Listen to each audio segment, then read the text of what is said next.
প্রিয় দর্শক, এরা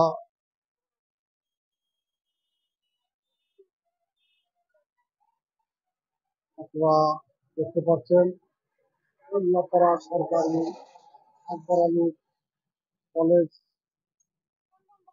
গেটে কিন্তু আমরা দেখতে পাচ্ছি শিক্ষার্থীরা কলেজের ভিতরে ঢুকছে এবং প্রচন্ড আজ মানে বিভিন্ন দফায় দফায় 2 দিন হলো প্রচন্ড তাপমাত্রা শেষে আজ বিকালবেলা দেখতে পাচ্ছি যে আকাশে একটু মেঘাচ্ছন্ন দেখা যাচ্ছে এবং এই মেঘাচ্ছন্নতার কিন্তু মানুষের মনে একটু স্বস্তি দেখা দিচ্ছে যে একটু বৃষ্টির আশায় যে একটু বৃষ্টি হলে মানে স্বাভাবিক তাপমাত্রা আসবে এবং মানুষ স্বাভাবিকভাবে চলাফেরা করতে পারবে।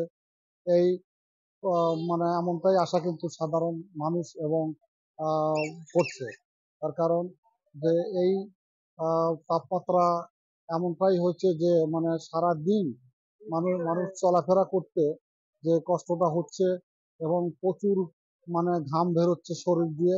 তাই অনেক মানুষ হসপিটালে কিন্তু ভর্তি হয়েছে এবং শিশুদের কিন্তু এই বেশি তাপমাত্রার কারণেই এবং ডায়রিয়া, পাতলা পায়খানা, ঠান্ডা কাশি জনিত বিভিন্ন রোগ দেখা যাচ্ছে এই প্রচন্ড তাপমাত্রায়।